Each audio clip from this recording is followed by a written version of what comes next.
My name is Elizabeth Harper, and I'm 34 years old. I've just been appointed the youngest federal judge in the state of New York. People look at me with admiration, thinking I have it all: status, intelligence, strength. But there's one thing nobody knows. Right in the middle of presiding over a major civil trial, my clerk handed me an envelope with no return address. I opened it. Inside were just 6 words, written in a cold, sharp hand. "Don't trust Matthew." He lied. Matthew is my brother. A renowned surgeon, the media's golden child, and the picture-perfect son in my parents' eyes. In 3 weeks, he'll be hosting his wedding at our family's inherited estate. A lavish event, where everyone is invited, except me. None of them know that I've secretly funded most of that wedding through an anonymous trust left to me by my grandfather. I did it because of an old promise, not out of love. But now, with one small piece of paper, the truth I buried is starting to resurface. Have you ever felt like your family treated you like a shadow, only to later realize you were the only one holding everything together? Leave a comment if you've ever been hurt by your own family. Hit like if you believe justice isn't about blood, it's about choice. And don't forget to subscribe to this channel, because the next chapter of this story is when all the masks begin to fall. I still remember that day. It was a Wednesday. New York was damp and cold, wind slamming against my office window like it was trying to awaken memories I had buried for years. The morning's hearing had just wrapped up. I returned to my private office to find a small envelope sitting alone on my desk. No return name, no postage mark. Just a plain ivory envelope, carefully placed as if someone had hesitated before leaving it behind. I opened it. Inside was a wedding invitation. Gold-embossed details. Delicate, handwritten script. Matthew Harper and Lauren Davis. Cordially invite. I didn't need to read the rest. My hand froze when I saw the name line. Elizabeth Harper, Honorable Judge. No one in my family ever called me by that title. Pressed between the elegant folds of the invitation was a small note. Just one line, handwritten, slightly tilted but unmistakably clear. You have the right to know. Don't let them erase you from the story. I sat still for several minutes. It wasn't my mother's handwriting, nor my father's, nor Matthew's. I knew each of their scripts well after years of reviewing medical reports, family memos, and academic letters my father had once asked me to proofread when I was still a med student. Whoever wrote this note wasn't from inside the family but was close enough to know our secrets. I turned the envelope over. No name, but the logo on the seal was from Street. Clare Memorial Hospital, my parents' private hospital. A cold chill crawled up my spine.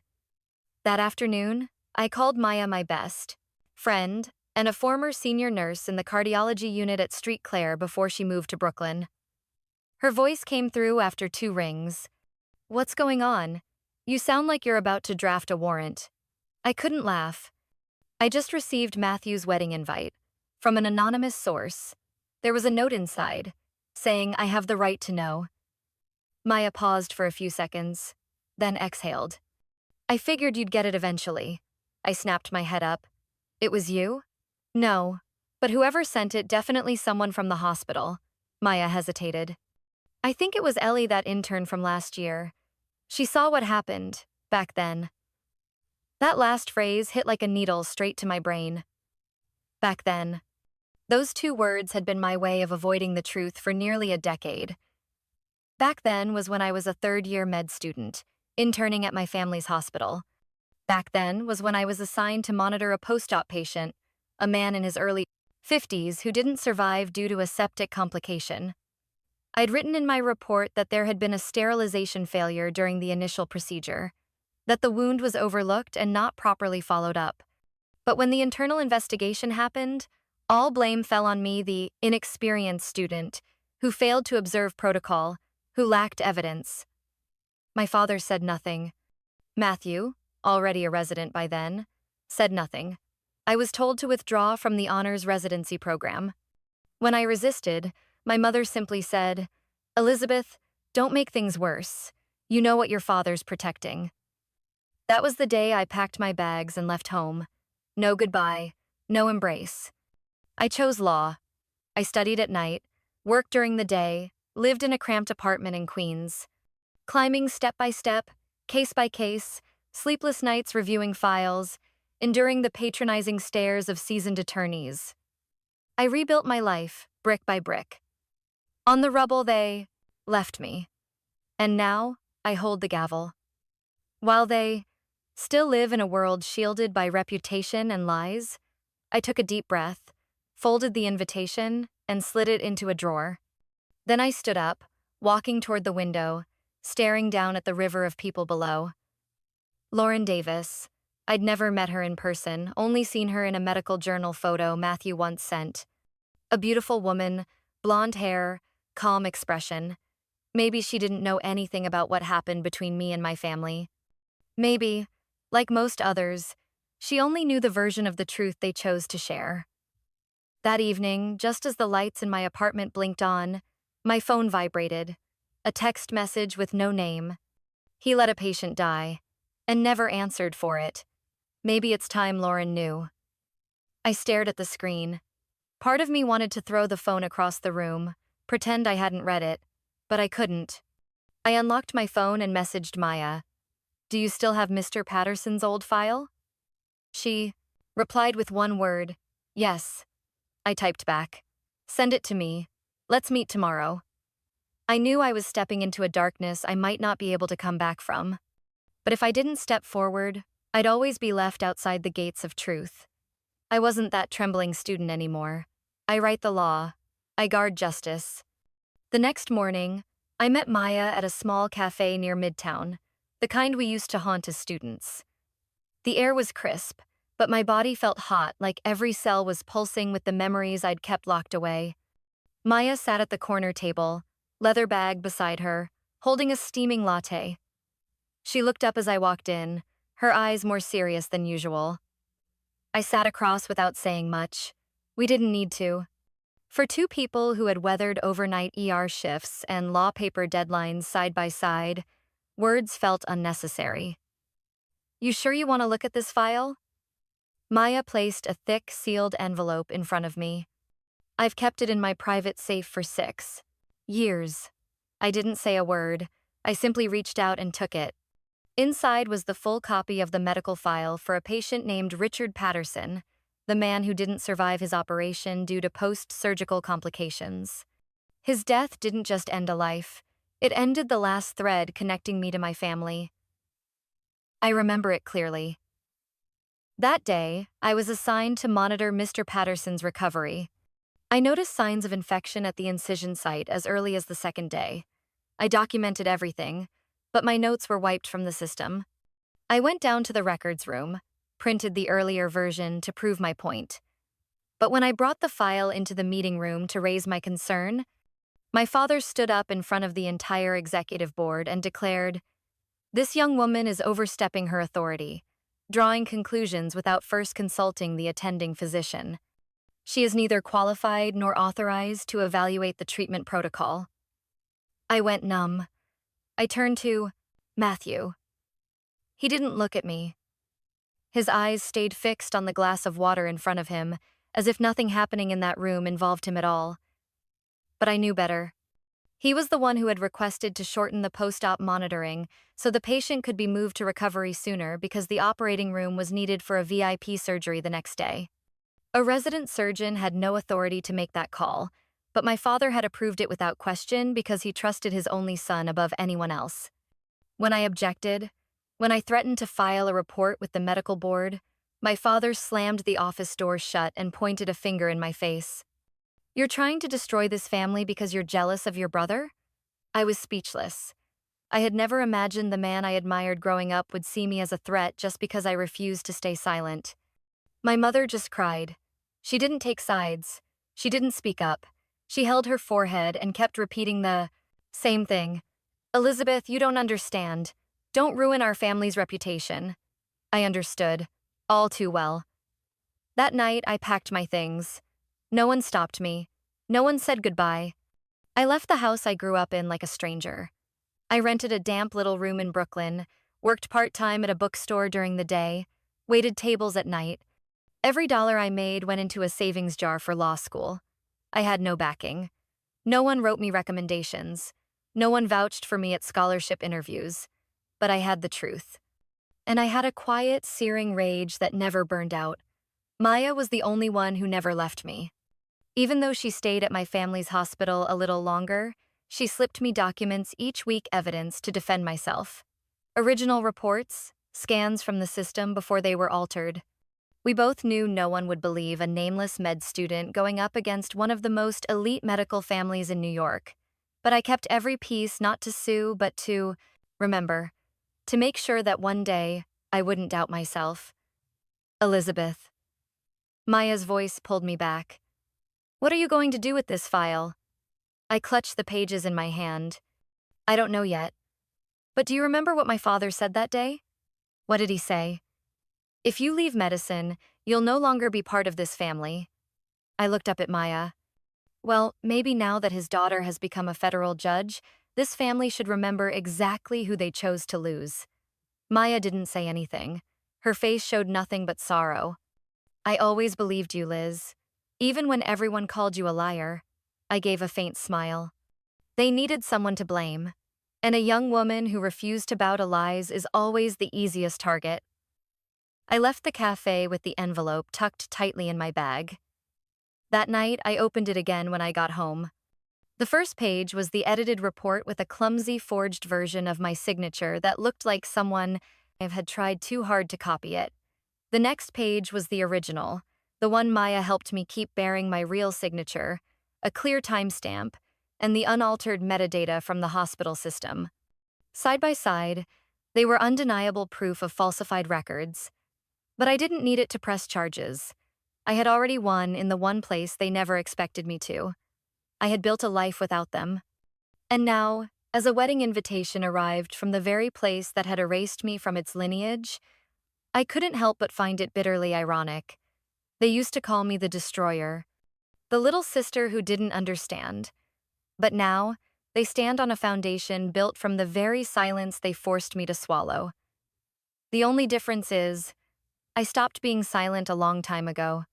And this time, I'm not attending as a guest. I'm arriving with the truth. I sat in my office that late afternoon, autumn sunlight slanting through the wide window behind my desk.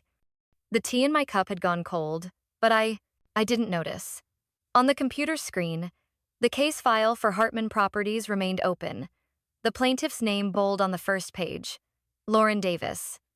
That name had never stood out, just one among hundreds of case files I handled every week. But once the anonymous letter arrived, the pieces started fitting together. Lauren was one of the lead attorneys representing the East Bronx residents who were being displaced by Hartman to make room for luxury apartments. I'd presided over that trial. I remembered Lauren, clearly bright eyes, precise arguments, never interrupting others, but never letting herself be spoken over either. She wasn't just good, she cared deeply about the community she served. I'd ruled in favor of the plaintiffs, ordering Hartman to compensate and preserve a portion of the property as a community center. After the hearing, Lauren approached me in the hallway, bowed slightly, and said, "Thank you for listening. Very few judges still believe in justice in its truest form." I nodded, gave a polite reply, never realizing that the woman standing in front of me would one day be engaged to the man who nearly ruined my life. I still remember her smile that day, sincere, unguarded. And what chills me now is that she had no idea who I was, not just who I am as a judge, but that I'm Matthew Harper's sister. I opened a new tab and typed in, Lauren Davis plus Matthew Harper engagement. Dozens of search results appeared instantly, medical journal write-ups, hospital announcements, photos from a beachfront engagement. In every article, not a word about Lauren's family. Every detail centered around Matthew, his research, awards, and a brief note. Lauren Davis, public interest attorney with the New York City Legal Initiative. No mention of her being the future daughter-in-law of one of the city's most powerful medical dynasties. No family photos. No congratulatory messages from my mother, the same woman who normally paraded her. Presence at every event. This told me one thing clearly. Either Lauren was being kept at a distance, or she was being deceived. I leaned back in my chair, eyes tracing the ceiling. Part of me wanted to leave it all alone. Let whatever's coming, come. I owed nothing to that family. But another part, the one that kept Mr. Patterson's file all these years, the one that still flinched when hearing the name Harper on the news, refused to stay quiet. Lauren was smart. She didn't need my protection. But if she was walking into a marriage with a version of Matthew Harper that had been scrubbed clean and polished, if she didn't know the man she was marrying once climbed to success by stepping over the dying, then I had a role to play. That night, I called Maya. "Have you ever met Lauren outside of court?" I asked, as she answered with jazz music humming softly in the background. "Lauren Davis? Once, at a legal conference last year. She's very principled, respected, in the public interest circle. Why?" I hesitated. "She's Matthew's fiancée." There was silence on the other end of the line. Then Maya let out a sharp, stunned breath. "What?" "That's right. And she has no idea I'm his sister. Elizabeth, so that means she doesn't know what happened back then, about Patterson, about how my family dumped everything on me." Maya's voice dropped. "What are you going to do?" I didn't answer right away. I just stared at the files still open on my screen, the glow of the monitor casting light over a portrait of Lauren, smiling brightly, not a trace of doubt in her eyes. "I'm not sure. But I can't let someone like her walk into a family where the lies are hidden behind a glittering wedding." The next morning, I made the decision to visit Legal Initiative, the office where Lauren worked. No appointment, no warning. I wore a neutral-toned business suit, didn't wear my judge's badge, and used no trace of my legal name. I didn't want to apply pressure or turn it into a confrontation. I just wanted to understand her. The Legal Initiative office was on the third floor of an old building in southern Manhattan. The hallway was narrow but clean, covered with community bulletin boards. I knocked on the door labeled Lauren Davis, attorney at law. A clear voice rang out from inside. "Come in." I pushed the door open. Lauren was sitting behind her desk, hair neatly tied up, jotting notes onto a document. She looked up, and her eyes recognized me almost instantly. "Judge Harper?" She stood quickly, surprised but composed. "I didn't expect to see you here." I smiled. "I apologize for not reaching out beforehand. I just wanted to talk for a moment, if you have a few minutes." She nodded, gesturing to the chair across from her. "Of course, you're someone I deeply respect. Please, have a seat." I sat down, stayed silent for a few seconds, then asked, "Have you ever looked me up? I mean, outside of court records?" Lauren shook her head. "Not really. I know you're one of the youngest judges in the state, and I've read your articles on family law reform. They're insightful. But other than that, no." "Why?" I nodded slightly. "You're getting married to Matthew Harper, aren't you?" Lauren paused. A flicker of suspicion crossed her eyes. "Yes. Do you know him?" "Matthew is my brother." Silence. As if the air in the room suddenly thickened. Lauren stared at me without blinking, as if checking whether she had heard me correctly. "Your brother?" "Yes. I'm Elizabeth Harper. I changed how I used my name after graduating law school, for personal reasons." She slowly set her pen down. "Oh my God. I had no idea." I looked her straight in the eyes. "I think it's time you knew a little more about the family you're about to marry into." Lauren didn't say anything. She just nodded, slowly, her eyes watching me as if trying to find the truth in every expression on my face. I knew that moment was the beginning of a conversation I never thought I'd have to lead. But I also knew, if anyone deserved to know the truth, it was her. I left Lauren's office as the afternoon sunlight began to slant gold across the windows of the building. She hadn't said much after I revealed my identity. Just one sentence, "I need time to process this." But the look she gave me then wasn't the admiring gaze of a colleague or the polite nod of a fellow attorney. It was the look of someone who had just realized everything she'd been told might only be a fraction of the truth. I understood that feeling. I had lived with it for almost 10 years. That evening, I returned home, to the old apartment in Brooklyn I had never moved out of. even though I could now afford something much larger and nicer. Maybe because here, I still held the clearest memories of the days I first walked. Away from my family. The winter nights with no heater, the instant noodles, the stacks of law school materials piled across the floor. This was where I learned to stand up on my own, when no one else believed in me but me. I opened the bottom drawer of my bookshelf and pulled out an old wooden box with worn corners. It was the last thing my grandfather left for me before he passed. On the day of his funeral, while everyone gathered around the dinner table, sharing stories about the great surgeries he performed, his attorney quietly handed it to me and said, "He told me to give this to you only when you feel the need to reconnect with your roots." I had kept it unopened for 8 years. Now, I placed the box on the table, my hands trembling slightly as I opened the latch. Inside was a leather-bound notebook, a thick envelope, and a small handwritten note in the slanted script I knew so well. "Elizabeth, you're the only one in this family who still has my eyes, the ones that see what's right. When the time comes, you'll know what to do." I opened the notebook first. It wasn't a diary. Each page contained scattered thoughts, reflections not in chronological order, but filled with clarity and insight. Some pages talked about my father, his rigid ideals of medicine, but blindness toward ethics. Other pages mentioned Matthew, brilliant, capable, but prone to becoming lost in the maze of prestige. And then came the final lines. "The true legacy of this family is not the hospital, not the plaques or the medical journals. It's the courage to choose what's right, even when your own blood turns its back. If you're reading this, open the envelope." I quietly set the notebook aside and opened the remaining envelope. Inside was a revised copy of a will, a Swiss bank account statement, and a small handwritten slip. This account holds the full financial records of Street Clare Hospital from 2005 to 2018. The ones your father never let the auditors see. The password is the date you failed your first anatomy exam because you stayed up all night helping a homeless patient fill out an insurance form. I gasped. I remembered that day. Everyone scolded me for being unprofessional.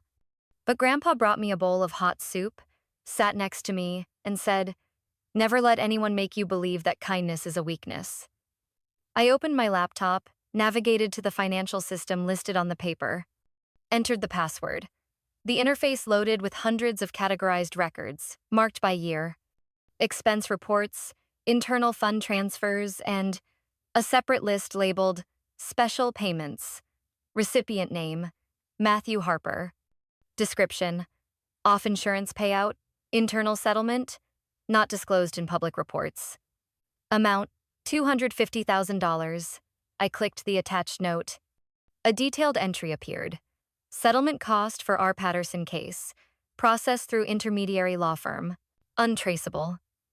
The date matched exactly with the time shortly after Mr. Patterson's death. 1 week after I left the hospital. My heart pounded like a gavel striking the bench. This wasn't just silence. This wasn't just cover-up.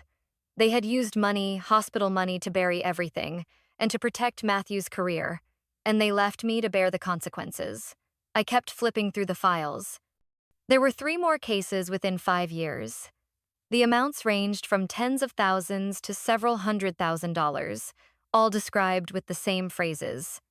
Internal resolution, reputation, protection, preserving physician image, all tied to Matthew. I no longer felt anger, not shock, just cold, a chill that settled into my bones. A silence that had lingered for years was no longer vague, it was now a documented, archived, and systematic truth. I shut the laptop. I stood up, walked to the liquor cabinet, and poured a glass of bourbon. It was the only thing I ever drank, the same brand my grandfather used to enjoy. I sat down, eyes drifting to the notebook he left behind. I had thought I had to choose between forgiveness and confrontation, but he had made it clear. Choose what's right, even if it means being hated. And I knew I wasn't fighting a personal battle anymore. This was about the truth.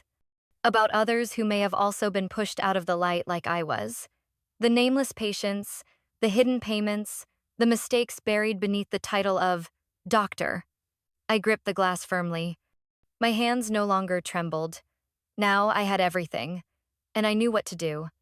That morning, I stepped out the door with my hair neatly pinned, wearing a plum-colored sheath dress that hugged my figure with tailored precision. Maya had picked it, saying it was powerful enough to silence a room, elegant enough to speak without words. I didn't argue. The car dropped me off in front of the Morningside Hotel on Fifth Avenue, where Lauren had sent an invitation a few days before. A light tea and dress fitting, she called it. No one else knew that the invite was the result of a 3-hour conversation between two women, one about to marry into a prestigious family, and one long erased from it. She hadn't invited me out of affection, but out of trust. I'm finalizing the prenuptial agreement. I'd like you to review it, Lauren had written in her message. Not as a lawyer, but as the only person brave enough to tell me the truth. I hadn't responded, but I showed up. The hotel lobby was flooded with natural light from the floor-to-ceiling windows. Soft piano music floated from a corner, and the air carried a hint of white flowers. A few guests had already arrived. Most were Lauren's friends. A couple I recognized as physicians from the hospital where Matthew worked, and especially my mother seated far off in a silver-gray dress, eyes glued to her phone. I walked in, my heels clicked lightly, against the marble floor, each step clear above the soft murmur of fading chatter. One of Lauren's friends nudged another. A woman looked up and whispered something, her eyes wide as if witnessing something surreal. Then I saw Matthew.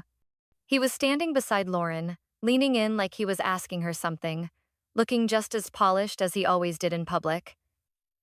But when our eyes met, his entire body froze. I said nothing. Just gave him a small nod. He opened his mouth to speak, then closed it again. Lauren turned to me, her smile calm and unwavering despite her fiancé's shock. You're here. I'm glad. I stepped forward and gently shook her hand. Hello, Lauren. My mother looked at me like she couldn't believe her eyes. She slowly put down her phone and rose to her feet.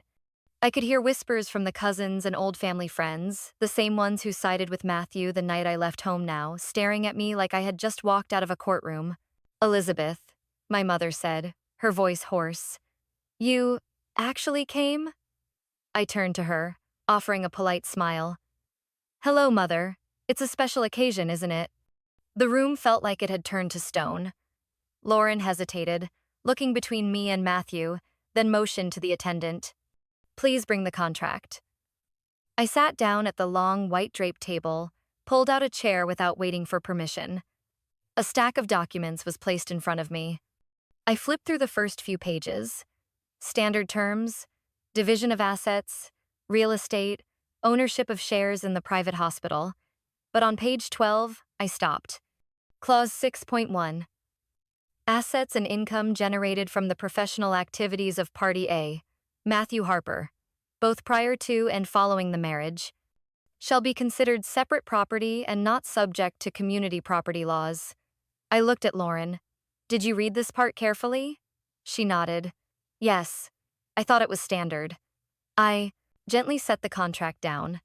It's standard when both parties are transparent from the start. But are you sure you know what that income includes? No one spoke. I felt every pair of eyes on me. Lauren furrowed her brows, her first visible crack of uncertainty all afternoon. What are you implying? I looked directly at Matthew, who was still trying to hold it together. You can ask him.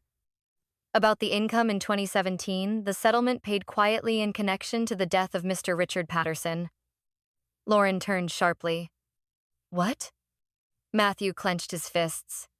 That was an unfortunate case. It doesn't concern you. I leaned back. You're right. It doesn't, unless you're using money from those settlements to maintain the perfect image she's about to marry. Lauren's eyes widened. You told me he died from uncontrollable complications. I spoke slowly. He died from a post-op infection, and because the recovery period was shortened to free up a bed for a VIP case, he made the request. My father approved it, and I took the blame. Matthew growled, You have no proof. I didn't flinch. I do. I pulled a bank statement from my bag and placed it on the table. No need for explanation. Lauren opened it, her expression darkening with each page. The room was silent enough to hear a spoon clink against glass at the neighboring table. My mother stood frozen, hands slightly trembling, her gaze darting between me and Matthew. She had never heard me speak of this before. Maybe she never wanted to. I turned to the staff member still waiting for a signature. Record the title properly, as instructed. Judge Elizabeth Harper, I stated clearly. I confirm that I have reviewed and provided a neutral legal opinion on the agreement. The recorder gave a small nod. And at the exact moment the fountain pen touched paper, I heard a sharp gasp behind me. And out of him, but I didn't turn around. I stood, locking eyes with Lauren once more. She said nothing, but I saw it in her face, the inner struggle, the flood of doubt, the dawning realization I once had years ago, when you start to question whether everything you believed was just a carefully crafted mask made of status and fear. The lights in the banquet hall shimmered as if everything had been meticulously calculated to stage the perfect rehearsal for a high society wedding. The string quartet behind us played soft, delicate notes. Champagne trays sparkled in the servers' hands. The clinking of glasses and murmurs of conversation seemed programmed to create a flawless evening. And then I walked in. I wasn't wearing anything flashy. Just a classic black dress, high neckline, long sleeves, clean lines, fabric smooth as water. But every gaze turned to me immediately. No one said my name, no one called out. But I knew they remembered. And what they remembered wasn't the woman standing in front of them now. It was the name that had once been erased from every list, wiped from every conversation, forgotten as if it had never existed. Lauren was the first to meet my eyes. She was standing beside Matthew, her hand gently resting on his elbow like a familiar anchor. When she saw me, her eyes widened briefly, then something strange happened. Her gaze lit up, almost joyful. "Elizabeth," she called, walking over. "I didn't think you'd actually come." I gave a small nod. "I said I'd consider it, and I meant it." Lauren smiled. "I really appreciate it." Then, almost unconsciously, she glanced at Matthew. "He still doesn't fully understand why I asked you here." I didn't respond. Matthew stepped forward a beat later, tension written all over his face. "What are you doing here?" he asked, his voice tight. I looked him straight in the eye. "I was invited. Not by you, but it seems there are a few things you failed to mention to your fiancé." Lauren furrowed her brow, her fingers tightening slightly around her wine glass. "What things?" I turned to her, my tone as light as a polite conversation. "Lauren, you know who I am, don't you?" She nodded. "Of course. I've told you before. I studied law partly because of your articles. You were the first person I saw write about guardianship reform from the perspective of independent women. Your arguments inspired me." I held her gaze and asked slowly, "Then did you ever know that Matthew is my brother?" Lauren froze. The space around us seemed to slow down. A few people nearby started to take notice. The music continued, but more softly now, as if even it were cautious. Lauren turned to Matthew. "You never said a word." Matthew gave a stiff laugh, clearly trying to hold it together. "My family isn't complicated. It just wasn't the right moment to—" "Wasn't the right moment?" I cut in, raising my voice. "Not the right moment to tell your future wife that the woman she's admired for years is the very same sister you cast out?" "Elizabeth," Matthew began, but I didn't let him finish. "I get it. You're afraid Lauren will find out the truth. That you let someone die. That you ordered a patient's bed to be reassigned too early just to make room for a surgery from a high-profile family. That you used hospital funds to sweep it under the rug. And afterward, to keep your record clean, you blamed me your own sister." The clinking of glasses stopped. Conversations died out. It felt like every eye in the room had turned to us. Even the servers stood frozen, trays still in hand, as if they too needed to witness what came next. Lauren stepped back. Her face had gone pale. Is that true?" Matthew shook his head over and over, his voice cracking, panicked. "It's not what she's saying. She's always been jealous of me. Ever since med school. She couldn't stand not being the one in the spotlight. Everything she's saying, Matthew, Lauren cut him off, her voice sharp like a blade slicing through the air. She's a federal judge, someone the entire legal community respects. Do you really think I'd buy into some petty jealousy excuse? Matthew turned to me, his face now twisted with anger. Is this what you came for? To ruin my wedding? You're so unloved you have to drag everyone else down with you? I stood firm. No. I came to make sure she, the woman who admired me for truth and integrity, won't be dragged into the same darkness I was pushed into. Lauren set her glass on the table. Her eyes were dry, no shouting, no rage. Just a cold silence that I knew Matthew had never learned to recognize. We'll talk later, she said to him. Then she walked away, cutting through the crowded hall without looking back. I stood there. I said nothing else. Matthew muttered, almost hissing. You have no idea what you've just done. I looked at him. I saw him small. Not because of his posture, not because of his words, but because of his eyes. Eyes of a man who just realized no one believed the image he had crafted anymore. I turned and walked away. The music had stopped completely. No one dared to play again. That dazzling rehearsal dinner came to a halt in an atmosphere no designer could have predicted, not because of the lights or the elegance, but because the truth had finally been spoken within walls that had only known golden lies. I hadn't even taken off my heels when the phone rang in the dark apartment. The microwave clock blinked 11:13. I had just set my bag on the table when it rang again. A strange number lit up the screen. I hesitated, but instinct told me to answer. Is this Miss Elizabeth Harper? A male voice, polite but urgent. Yes, speaking. We're calling from Lenox Hill Hospital. Dr. Robert Harper was just admitted following a transient ischemic attack. He requested to contact you immediately. I didn't speak. I didn't know how to respond. The last time my father said my name was in a tense board meeting at the hospital. He pointed at me and said, Elizabeth no longer represents the Harper legacy. And now, he was in a hospital bed, calling my name. I'll be there shortly, I said, then hung up. The late-night drizzle stung like needles on my face as I stepped outside to call a car. City lights flickered through the window, reflecting distorted images from a long night, Lauren walking away in silence, my mother's blank stare, the abrupt stop of music, and the bitter accusations from the brother I once called family. When I arrived at the hospital, the ER hallway was nearly empty. The sharp scent of antiseptic filled the air.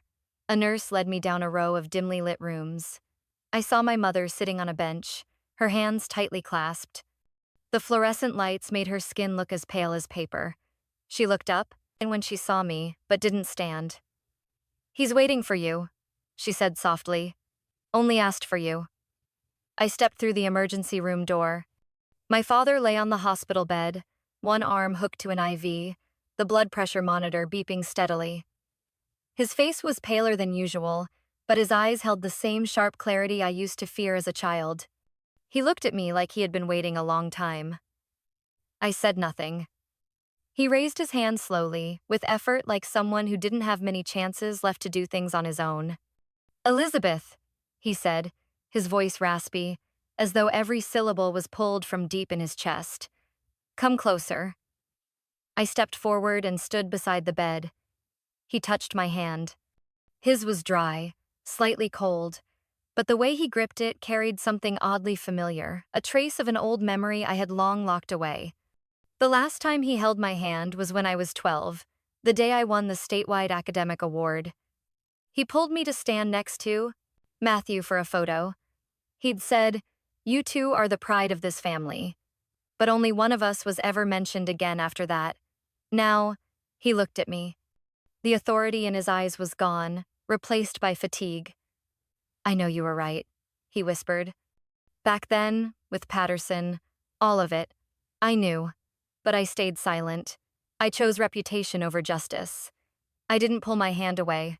I didn't cry either. There were no tears left in me for this moment.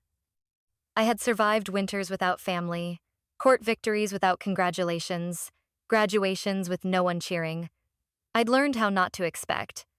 And I'd learned how to move forward without needing forgiveness. I don't need an apology, I replied, my voice barely above a breath. I just need you to stop protecting lies. He nodded, closing his eyes for a moment like he was trying to absorb every word into his bones. I sat down in the chair beside him, still holding his hand. Elizabeth, yes? I never knew how to love you properly. You weren't like Matthew. You didn't obey, didn't try to please anyone. And I was wrong. To think that made you shameful. I stayed silent. I didn't know how to respond to that. It took a few seconds before I found the words. There were times I wished I knew how to stay quiet like Matthew. Maybe everything would have been easier. He shook his head slowly. If you had stayed quiet, you wouldn't be Elizabeth. And this family would have lost every shred of decency. Outside the door, I heard soft footsteps. It was my mother. She stepped into the room, her eyes meeting mine, then shifting to my father. The air seemed to soften. I stood up to give her space, but he held onto my hand. Stay, he said, voice weaker now. Just a little longer. I sat back down, for the first time in years, in the same room with the two people who had once seen me as the crack in their perfect wall of prestige. But this time, I didn't feel small. I was myself. I was the woman they had once rejected, and I had come not to be accepted, but to remind them I had never disappeared. I didn't forgive. But I was here, in that cold white room, in the middle of the night, beside the man who had turned his back on me when I needed him most. And for the first time, he was no longer Dr. Robert Harper, the man who graced the covers of medical journals, who spoke at international conferences, who patted Matthew on the shoulder as though he was the only one worthy of the Harper name. He was just my father, and he was finally learning how to speak the truth. I was reviewing weekly court reports from my clerk when my personal phone buzzed. The screen lit up with a name, Lauren Davis. My heart skipped a beat. It had been days since that rehearsal night since Lauren walked away amid stunned silence and eyes that stared at me like I'd just interrupted a dream mid-sentence. I didn't know if I wanted to hear from her right now, but my hand picked up the phone anyway. Elizabeth, it's me, Lauren. Her voice didn't carry the lightness it once had. It was the voice of someone who had just pulled themselves out of a sleepless night, still reeling from a shattered belief. I'm listening, I said, keeping my tone neutral. I need your help, but it's not about Matthew. I waited, silent. There's a group of patients, family members of those treated at Harper Hospital 7 years ago.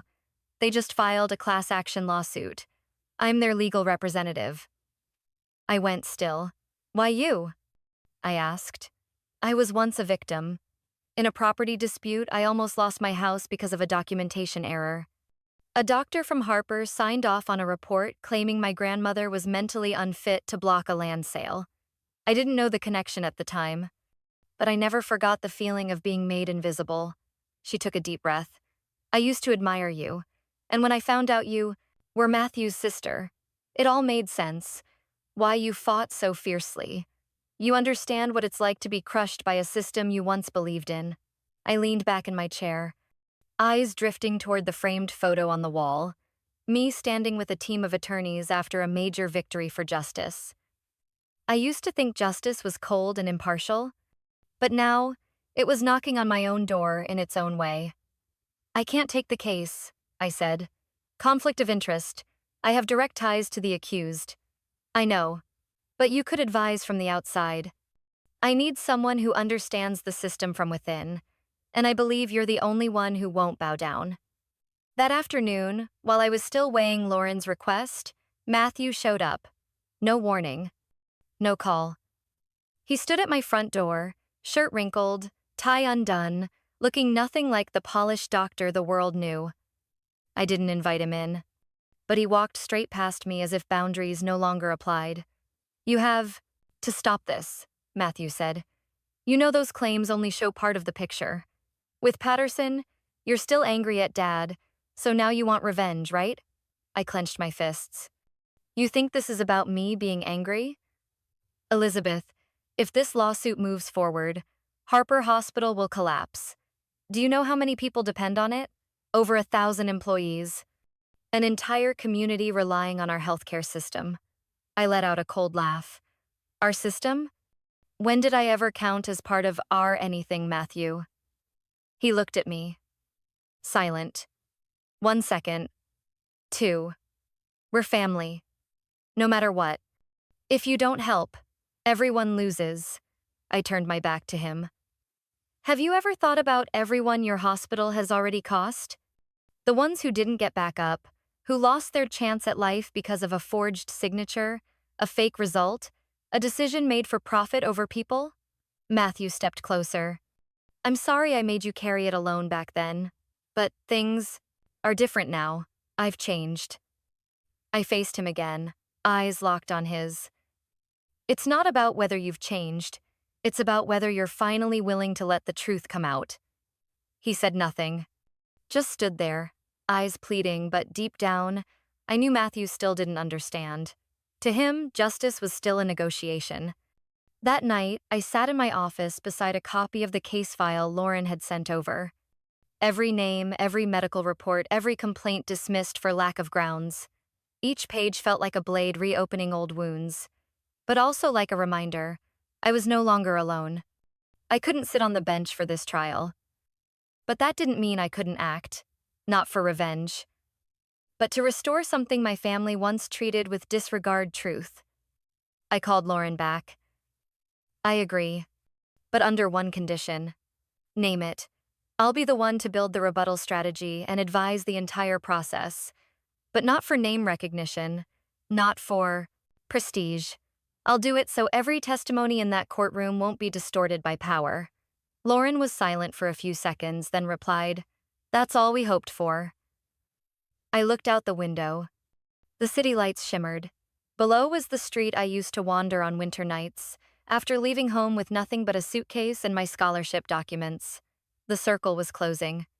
But I was the one holding the pen to write the ending. And I would write it with truth unmasked, uncompromised. Because no one else could do it but me. That morning in New York was overcast. The air felt heavy, as if it too was trying to choose between right and wrong. I sat at my desk, facing two files. One was a strategic rebuttal proposal for the plaintiff group led by Lauren. The other was a transcript of my conversation with Matthew from the night before. That night, he didn't say much, just repeated that he didn't want our father to die in disgrace and that he'd do anything to make things right. But when I asked, Are you willing to admit it publicly? Matthew fell silent. For a long time, that silence stayed with me through the night. It didn't feel like remorse. It felt like fear. Fear of losing the image he spent his life crafting, the perfect doctor, the golden son, the man of the people. I understood him. Not because I was forgiving, but because I'd once stood at the same crossroads. Stay silent to preserve or speak out to confront. By noon, I reached out and arranged to meet Matthew at a small cafe near Central Park. The place was quiet. He arrived on time. He looked exhausted, but his eyes were steadier. Elizabeth, he began, if you came here to tell me to run, I'm sorry I can't. I looked him straight in the eye. Good, because I didn't come to tell you to run. I came to give you a choice. I placed a draft in front of him. It laid out 3 points. First, Matthew would admit to his involvement in altering past medical records. Second, he would voluntarily step away from the medical field, not because his license was revoked, but as a personal decision. Third, he would transfer his entire inheritance from the hospital into a community fund offering free healthcare to low-income patients. The fund would be named after our grandfather, the only one in the family who ever chose truth. Matthew didn't speak for several minutes. He held the paper, flipping through the pages. His hands trembled slightly. You're not leaving me any other choice, are you? He whispered. I took a sip of coffee. You have a choice. You can stay silent, go to court, and let the public tear you apart. But if that happens, you won't just take down our parents or the hospital. You'll take down the dignity of everyone who ever believed in you. He looked up. So, you want me to confess in public? At an official press conference, live broadcast, not to humiliate you, but so justice won't be abandoned. Halfway. You made mistakes, but at least now, You have a chance to make amends as an adult, not a child hiding from consequences. We left the cafe in silence. I didn't push him for an answer. I knew the choice required more courage than any surgery he'd ever performed. 3 days later, Matthew sent me a short message. I'll do it, but you have to stand beside me.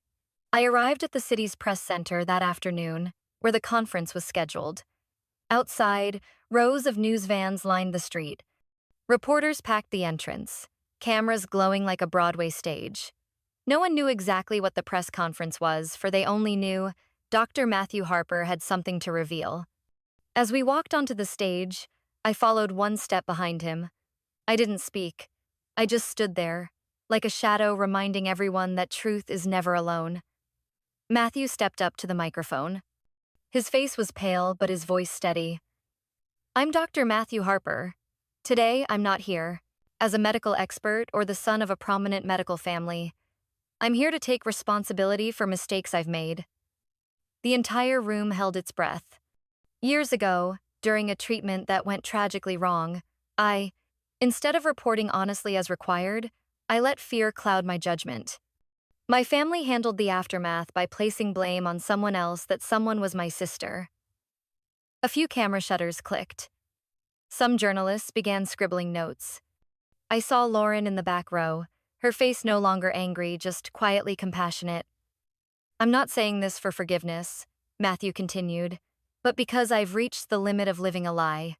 As of today, I am stepping away from the medical profession.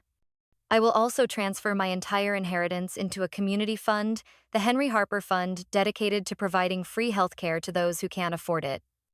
He bowed his head. I'm sorry. To everyone who believed in me, especially Elizabeth. In that moment, I didn't feel relief or satisfaction, just a strange stillness, as if time had paused to let something impossible become real. No one clapped, but no one threw stones. The cameras captured a man learning to face his own mistakes, not as a failure, but as a human being. We left the stage in silence. As we stepped off the platform, Matthew turned to me and said softly, "Thank you." "Even if I don't deserve it," I replied, eyes forward. "You don't need my forgiveness. Just don't turn away from the truth again." And we walked on, through the soft afternoon breeze of May, where justice no longer lived in books but in the choices we make each day, even when the price is our reputation, our tears, or our own family. A year passed like a blink between two breaths. But for me, it was a long journey of healing, reckoning, and rebirth. That press conference didn't just close a decade of buried mistakes, it opened a new chapter. Not just for my family, but for everyone ever hurt by the polished hands of false virtue protected by wealth and reputation. I received my appointment letter from the president on a morning in June, as jasmine bloomed white outside my office window. The court secretary emailed with a simple subject line, "Appointment confirmed. Judge Elizabeth Harper, United States Court of Appeals, Ninth Circuit." I sat in silence for several minutes. Not because I was surprised, but because even I hadn't believed that a girl once called a troublemaker by her own family could one day stand where only fairness and courage had the right to speak. Lauren was the first to arrive at my office to congratulate me. She brought a bouquet of sunflowers and a new folder. "This is a formal collaboration proposal between our foundation and the Texas Community Law Network," she said, her smile gentle but resolute. "They want to work with us to build an emergency legal aid hotline for families denied medical care due to lack of insurance." I nodded and took the folder, then looked straight into Lauren's eyes. Every time I faced her, I was reminded of that night when she walked away from the dinner table with tears streaming down her face, and Matthew screamed accusations like a man too exhausted to keep pretending. "Thank you for not turning your back on justice, Lauren," I said softly. She smiled. "It's not because I'm noble. It's because you were the first person who believed I could be stronger than his family's judgment." We became a team, not quite close friends, but women who had walked through the same mud and figured out how to hold each other's hands toward the light. Twice a week, we held free legal counseling sessions for immigrant communities in Brooklyn and Queens. The stories of each woman, each elderly man, Each single mother seeking help reminded us, justice doesn't begin in courtrooms, it starts in those moments when we listen without judgment. Matthew now lives in New Mexico, in a small town called Santa Rosa. He's written nearly 60 handwritten letters to the families of patients connected to the incident years ago, not to beg forgiveness, but to make amends. The nonprofit clinic he runs operates steadily, funded by my grandfather's estate and supported by a few independent medical organizations. One day, he sent me a photo with a group of young nurses, along with a caption, "Now I listen before I diagnose. Seems to work better than it used to." I didn't reply, but I saved the photo, placing it in a folder named Not Becoming Them. One early fall afternoon, I returned to Greenwood Cemetery in Brooklyn, where my grandfather rests. I brought with me a small box wrapped in gray velvet.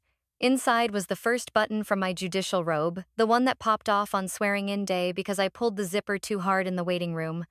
I knelt and wiped the dust off the engraved stone. Henry Harper, 1928 to 2013. A man who chose what was right, even when it made him forgotten. I placed the button on the stone, my palm trembling slightly. "I don't need to beat them," I whispered into the wind. "I just need not to become them."